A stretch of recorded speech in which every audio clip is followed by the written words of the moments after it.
So, what is happening in South Africa? That is something that I haven't talked about yet because I am from the US. I am no expert on South African politics, but Trump is talking about it, so it's all over the news. So it's like, okay, I've done some research on it.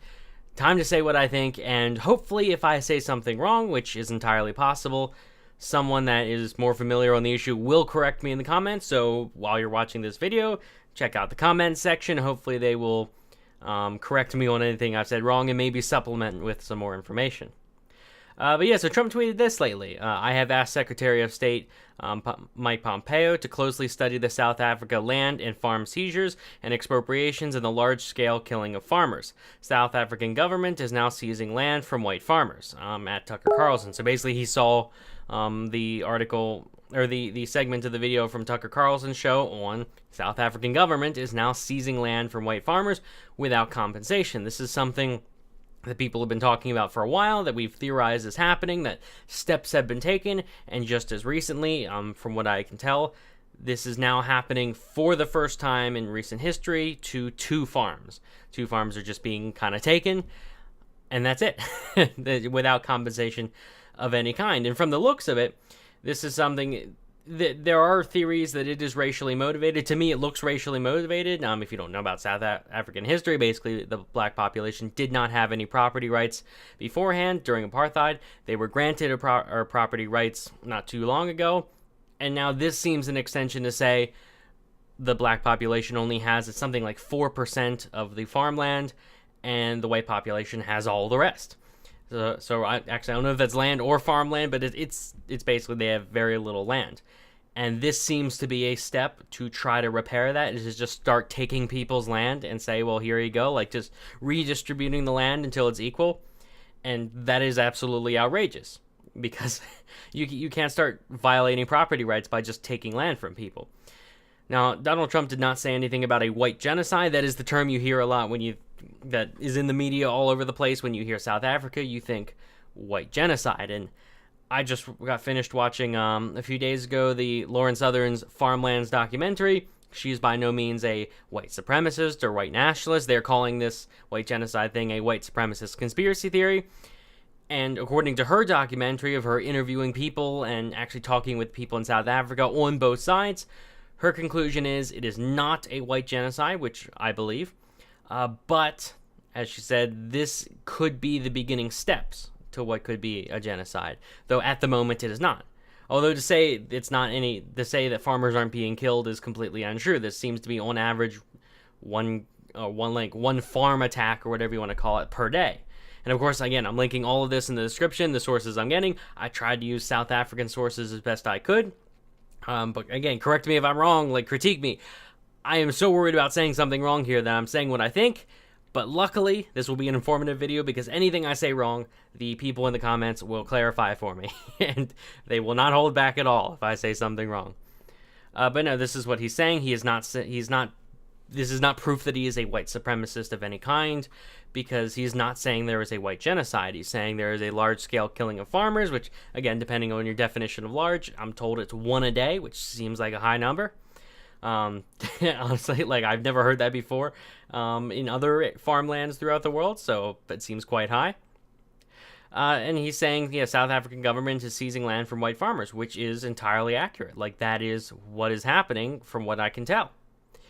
So he's not saying anything wrong here. He's not calling for intervention, although I honestly don't know if I'd want intervention in this or not. This is not for me to decide. I will let South African people decide for that, because for me it seems like there's something bad happening here, and I'd like people to step in and stop it, but the U.S. government doesn't exactly have the best record of accurately stepping in and efficiently and correctly solving problems. They just seem to make things way worse. So, again, do South Africans want the U.S. to intervene? I don't think they should. It doesn't seem like a good idea, but hey, I might be wrong. It's up to them. I will let them give their opinion on that. But yeah, all kinds of people in the media have been talking about this, although I did find a good article from the rationalstandard.com. That is a South African, they describe it as liberal, but of course in the sense of liberalism, not in the modern liberal that the United States defines it as, but had a good article here on property rights. I'll just read the one excerpt. Property rights was what distinguished the new South Africa from the old. During colonialism and apartheid, black South Africans were denied the right to own property on their own terms, while the property rights of whites were also always precarious. There was no Bill of Rights protecting anyone's property, only the weak but brave force of the common law. The transition from apartheid put an end to this and made it possible for all South Africans, regardless of race, to be secure in the knowledge that which they acquire legitimately will remain theirs, and not be under the so-called custodianship of the state when they wake up the next morning. Millions of black South Africans have entered the middle and upper classes, and small part, due to now having property rights, this honeymoon is over. Section 25 of the Constitution provided for the state's mandate to engage in the restitution of property that was stolen during apartheid, a mandate that the government has all but ignored in favor of more populist but reckless pursuits. Indeed, the Constitution has never stood in the way of land reform, but is an easy scapegoat for a government facing dismal electoral prospects. This is unfortunately why removing the requirement to pay compensation is likely only the first step in an anti-constitutional campaign. The next step is likely to repeal property rights entirely from the Constitution, as every other oppressive regime in the world has done. So this article, I think, does it pretty fairly. I will link to it in the description, of course, talking about how this is, like, South Africa did not have very good property rights in its history, and for the first time in a while it actually does, and it seems that this is a step to actually repeal it. And of course, when I was listening or watching Lauren Southern's documentary, the people that were for taking the land were pretty leftist, were pretty, like, actual socialists, communists, people that do not want property rights, people that want the land back and do not care at all about property rights. They're not saying it's our property, they're just saying it is ours, as in the black populations. And that worries me. Like, this is a loss of property rights here. This is an attack on property rights, and I really think framing it that way would make things a lot easier to understand if that really is accurate. It is scary, because property rights is what makes a society great. Like, you cannot run a society without property rights. You cannot run a society where government controls the means of production. It just doesn't work. The calculation debate explains it. Look up Von Mises on the calculation debate. He explains it quite well. It's just not going to work. But NPR then wrote an article which I think has some ups and downs to it, again, based on what I know, which isn't too much, but it's a bit. And I just wanted to go through this very quickly, not waste too much of your time, on what exactly this means. For much of Wednesday, the topic, talking about the Michael Cohen thing, but then Trump tweeted the South African tweet, which I read out earlier. Trump's tweet was an unusual way for the president to mention the word Africa for the first time since taking office. The Washington Post points out, apparently that's true. I mean, I'm actually surprised, to be honest. I thought that would have happened earlier. I don't really see that as a good or a bad thing, but more of a neutral thing. Hours later, the country's official government Twitter account hit back hard on the president's medium of choice. South Africa totally rejects this narrow perception, which seeks only to divide our nation and remind us of our colonial past, the account tweeted. So obviously, if you say something bad about what the South African government is doing, the South African government will be mad. So, I mean, this doesn't really mean anything. It's like, oh, obviously, if you attack someone, they're going to get mad at it. And in this case, he attacked the South African government. Even as this diplomatic dust flared, with a South African presidential spokesperson later calling this tweet unfortunate and misinformed, onlookers unacquainted with South African domestic policy may find themselves wrestling with a reasonable question. What? We've got some answers about what's going on here. Why land reform is a big deal. It goes on to the history. This is where I got that stat from I mentioned earlier. Black South Africans, who make up about 80% of the population, own just 4% of the country's farms and agricultural holdings, according to government data published earlier this year. And honestly, like, the best way, I get it. Like, obviously there was a huge disadvantage for the black population in South Africa during apartheid. Obviously. But the best way to fix that, the best way to maintain, like, a meritocracy, everyone gets what they want, is property rights. You maintain private property rights, and it won't fix itself overnight, but eventually things will even out. Eventually things will get better and fix themselves, because everyone has an equal opportunity. When you start stepping in and confiscating land that people have, to the best of my knowledge, appropriated, correct, like, they haven't stolen the land, they have acquired it legally, and that it is their legitimate property, as long as they have done that, like, everything's fine. You shouldn't start redistributing land like that. That is not what you want. Because I've seen some claims. I followed the Zimbabwe thing roughly, like, over the past 2 years. Again, very, very basic stuff, but it seems like this has already happened before there, and it didn't go too well. Like, there was lots of starvation.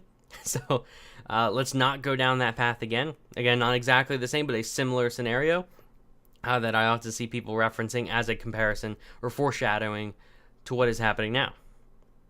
But yeah, like, honestly, maintain property rights, maintain equality of opportunity for everyone, and things will fix themselves. It might take a while, but it will happen eventually. The laws established under colonial rule and apartheid were about destroying the humanity and the personhood of black South Africans.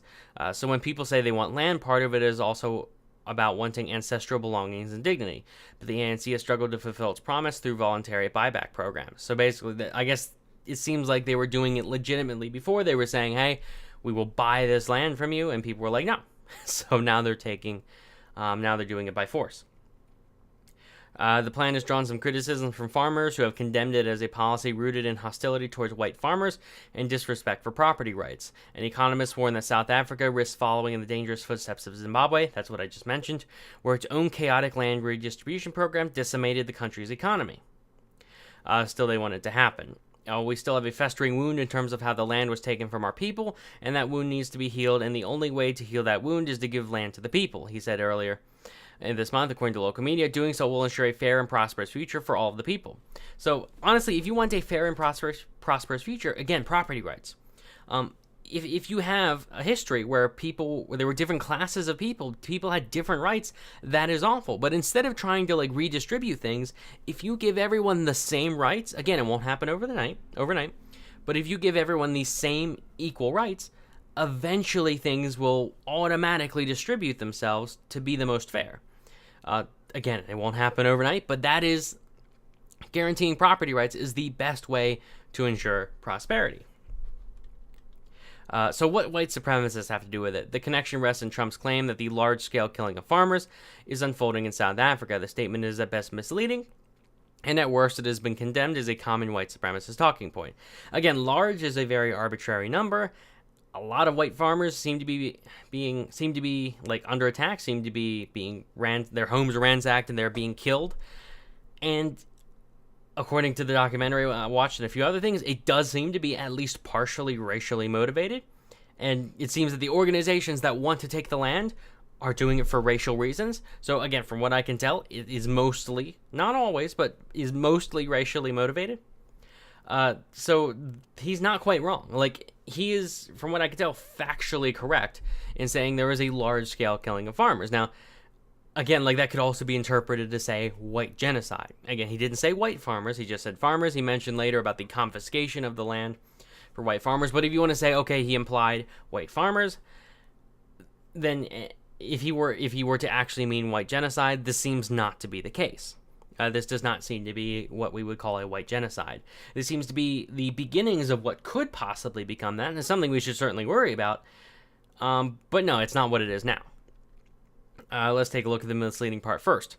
From across the country, have indeed seen a significant number of murders recently, but according to one of South Africa's largest farmers' organizations, nkreider, the number of murders per year has declined to less than a third the number recorded 2 decades ago. And after diving into decades of data, the BBC concluded its extensive fact check last year by warning against drawing conclusions at all. So the BBC is saying, we can't say it's happening, we can't say it's not happening, but the data is inconclusive. Although all I can really reference in this manner is, again, the Farmlands documentary, which was all, I guess, mostly anecdotal, but just first-hand accounts of people saying, yes, this is what happened to us, it's awful. So, again, the plural of anecdote is not data. I don't know what the actual data is on this, but it seems to be happening in at least some respect. Massive white genocide? Possibly not, but it is at least happening, again, to some extent. In short, we have no clear idea about the murder rate of South African farms, the broadcaster summed up, and because of that, the claim being made by protesters about farmers being more likely to be murdered is not supported by reliable data. Nevertheless, Anton Harbour, who teaches journalism in Johannesburg, tells NPR's Michelle Kellerman that a group named AfriForum has strongly promoted the claim that white farmers are particularly threatened by this violence. They've gained supporters among politicians in places as far-flung as Australia. They sent a delegation to speak with Tucker Carlson. That was the guy that Tucker Carlson interviewed. Again, interview is linked in the description. And on Thursday, they welcomed Trump's tweet. They are quite vocal and they present themselves as a group that protects minority rights, but they are largely seen as a group that protects white Africans' rights. I don't see the difference in that statement. I don't see where the contradiction is there. And then the ADL, the Anti-Defamation League, apparently attacked Trump's tweet, saying, deeply troubling, this is a white supremacist talking point. I mean, again, it is and it isn't, depending on how you interpret it. Again, if you interpret large-scale killing of farmers as a white genocide, then yes, it is a white supremacist talking point, and he would be wrong in this situation. But to say that what he is saying here, if you interpret as, yes, there is an unusually high scale, like an unusually high amount of farmers being killed in South Africa, and it is a problem, then yes, what he's saying is completely accurate, and it does not matter if white supremacists say it. Like, that doesn't matter if it's true, or like, that doesn't determine if it's true. What determines, again, is what does the data say? What is actually happening? What are the farmers saying is happening? And at least a few farmers seem to be saying, yes, this is what's happening. So they attacked him on it, which is, I don't like it. Like, the ADL has done some good things in the past and some not so good things in the past, and on this I disagree with them. The Southern Poverty Law Center, a group that tracks hate crimes, also identified the claim as a lodestar for white supremacist groups at home and abroad, and the organization named another notable figure to cite the concept of white genocide, Dylan Roof. So again, the SPLC, I don't know if you want to trust them, considering they recently lost a lawsuit that said they had to pay Majid Nawaz a ton of money because they called him like an anti-Muslim extremist, and that's false. Like, I'm pretty sure Majid Nawaz is a Muslim, so yeah, you can't really trust them as a source. They are very radical, and they will call they call the Kekistan symbol, which the Kekistani flag, a white nationalist or white supremacist hate symbol, which it is not true. I have it hung up. I own one. And that's just not the case. They are wrong about all kinds of things, so you can't trust them there. How it's affecting diplomatic relations. South African leaders wasted little time rebutting this tweet and seeking to clarify just what the president meant. It is regrettable that the tweet is based on false information, the country's foreign ministry said in a statement Thursday. Minister Sisulu said South Africa has good political, economic, and trade relations with the United States of America, and that diplomatic channels remain open to provide clarity on issues of mutual interest. Despite the quick response, the tweet has already made an impact within South Africa's borders. The country's currency, the rand, opened the day with a sputter after Trump's remark, which apparently spooked several investors already wary about land reform. Actually, that's another thing that was referenced in the article earlier, or I don't know if it was that article, but there was an article on that website that mentioned that. Again, if I find it, I'll link in the description. Everything that I mentioned is linked there, so honestly, feel free to fact check me, because this is a video. If you can't tell, and if you already watch my videos, you can tell that this video is one where I'm treading very carefully, because I'm confident enough in what I say to make a video about it and tell you about it. But again, this is politics that I don't normally follow, so I have maybe a collection of maybe 15 different interviews and videos that I've watched, and maybe another 10 or 20 articles that I've read on this. So that's the extent of my knowledge on the subject. But yeah, that's another thing he mentioned. Anyway, to backtrack to what I meant to say about if you start like removing property rights, if you start taking land like this, foreign investment is pretty much going to dry up, because foreign countries or foreign businesses will not invest in a country where their property could just be seized and nationalized and like that's it, or could be taken for any reason. So they're not going to invest. What you need, again, what is the most important thing here is, of course, is to enforce property rights. If someone owns something, if someone owns a farm, and they acquired that legitimately, then they own it, and that is the best thing you can do. Let them have it, and just maintain property rights for everyone. If you start repealing property rights, things are going to get worse. That is the lesson out of all of this. You need to enforce property rights as best you can. That is the best way to achieve a free society. The government has clearly stated that there will be no land grabs. So, yeah, anyway. So, obviously, we have found out that is not true. Like, they've already announced they are seizing, I believe it was 2 farms without compensation. So, there will be land grabs. And this, what's not so worrying is what's happening now, so much as what could happen. And what are these steps? Like, this is just the beginning. Could it get worse? It might not get worse. This might be, like, again, it's entirely possible that this is the extent of what happens. I think it's outrageous that it is happening right now. But what's important to know is this is it's very likely that this could just be the beginning, and that's what's so concerning. That anywhere in the world where you start to violate property rights, things go downhill really fast. I mean, we can't name a single like large nation in the world. And I say large because again, if you want very tiny communities, certain villages, they might be able to get by without property rights. If you do it like the smaller scale, the better. You might be able to get by without property rights. But when you get to anything larger than like a town or a small city, you need to enforce property rights. That is the best way to achieve a successful society.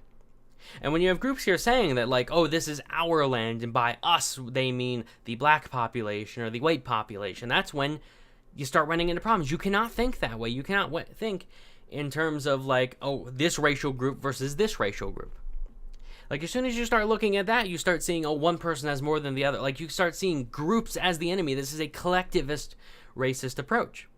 All you can do is look at it as defending individual rights, because when you defend individual rights and the individual rights of these farmers to own the land that they have a right to, as long as you defend those, then like you defend so many other, as long as you enforce individual rights, you enforce the rights for everyone, and that is how that works. But again, I'm going to wrap it up here. Everything is linked in the description.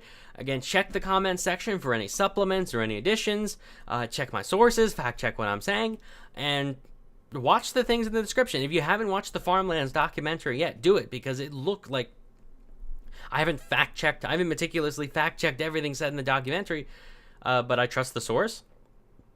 And I thought it was a very entertaining documentary. Like, it's not just dry and boring. It's like, wow. You feel bad. You legitimately feel awful throughout the entire movie because you're like, damn, this is happening. It's so awful. But no, I recommend just reading up on this as much as you can. Do not trust myself as the only source. I will link to a ton of things in the description. Watch all those, listen to all those, because it seems like a lot of people in the media are trying to dismiss this as, oh, white supremacists are talking about this, therefore the whole thing is not a problem. And it's like, no, we need to address this. We need to talk about this, and we need to, like, let people know what's happening. This is absolutely awful, and we need to advocate against it. So, again, like the video if you enjoyed. Share it around. If you think it's a good video, share it around. Share around the things in the descriptions after you watch them, of course. Spread this around far and wide. Like, this is something that not too many people talk about. Luckily, I happen to just follow the sources that talk about this. But, yeah, again, like, I'm relying entirely, or to the best of my ability, on South African sources, and that's all you can really do in this subject. Like, you can't go to CNN, you can't go to NPR, which I just did, and I half critiqued, half supported, I guess. You have to trust, I guess, purely South African sources on both sides. You can't just look at what the South African government says and trust them, because obviously they're the ones trying to violate property rights. But yeah, like the video if you enjoyed, subscribe for more, it helps me out a lot. And thanks for watching.